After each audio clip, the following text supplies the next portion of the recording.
Langit di Pelabuhan Al-Mukhalla, Yaman Selatan mendadak membara pada Selasa 30 Desember 2025 pagi setelah serangan udara koalisi pimpinan Arab Saudi menghantam sebuah kapal kargo.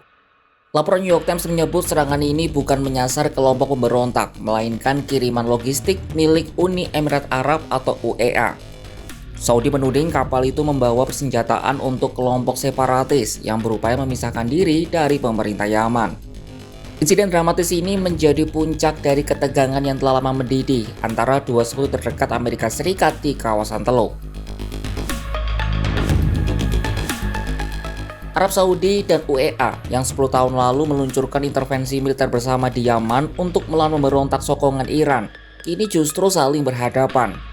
Perselisihan ini turut memberikan tekanan besar bagi Washington. Menteri Luar Negeri Amerika Serikat Marco Rubio dilaporkan sibuk melakukan pembicaraan telepon dengan Menteri Luar Negeri kedua negara untuk meredakan situasi. Kedua negara itu telah berjanji untuk menggelontorkan uang ke Amerika Serikat. Mereka adalah pemain kunci yang diharapkan Presiden Trump dapat memberikan dukungan untuk kebijakan Timur Tengahnya, termasuk di Israel dan jalur Gaza. Ditambah persaingan dua raksasa pengekspor energi ini memiliki implikasi global yang mampu mengguncang pasar, mengganggu investasi, serta menghambat negosiasi sensitif di seluruh dunia. Tapi bagaimana persisnya persaingan antara keduanya?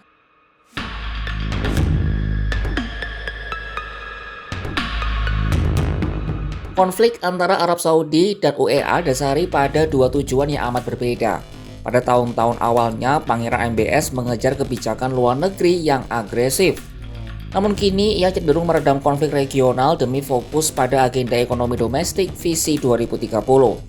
Sebaliknya, Uni Emirat Arab justru tampil sebagai pemain regional yang ambisius dengan jangkauan pengaruh yang semakin luas, termasuk investasi besar-besaran di Afrika dan normalisasi hubungan dengan Israel lewat perjanjian Abraham. Ketegangan antara Riyadh dan Abu Dhabi tidak hanya terbatas di Yaman, tapi hingga ke Sudan di Afrika. Kedua negara dilaporkan mendukung pihak yang berseberangan dalam perang saudara tersebut. Uni Emirat Arab dituding mendukung pasukan paramiliter Rapid Support Force atau RSF, sementara Arab Saudi mendukung militer Sudan dan menjadi tuan rumah pembicaraan damai. Persaingan ini juga merambah ke sektor ekonomi dan perdagangan. Pangeran MBS berupaya menjadikan Arab Saudi sebagai pusat bisnis global, kecerdasan buatan, dan pariwisata. Langkah ini menjadi ancaman langsung bagi Abu Dhabi, yang selama ini menjadi pusat keuangan dan penerbangan utama di kawasan. Pada 2021, Saudi mulai menekan perusahaan internasional untuk memindahkan kantor pusat regional mereka dari Abu Dhabi ke Riyadh. Perusahaan yang tidak patuh diancam akan kehilangan akses ke kontrak pemerintah Saudi yang sangat menguntungkan. Di Yaman, gesekan mencapai titik didih ketika kelompok separatis Dewan Transisi Selatan atau STC yang didukung Uni Emirat Arab menyapu wilayah selatan dan timur Yaman pada Desember lalu. Mereka menguasai sebagian besar wilayah kaya minyak yang selama ini berada di bawah pengaruh Arab Saudi. Langkah ini dianggap sebagai ancaman keamanan langsung bagi kerajaan karena Yaman berbagi perbatasan yang panjang dengan Arab Saudi. Konflik kedua negara telah sampai ke perang kata-kata antara para pejabat yang biasanya saling menghormati. Wakil Kepala Polisi Uni Emirat Arab Dahi Khalfan menulis kritik halus yang merujuk pada kepemimpinan Saudi saat ini.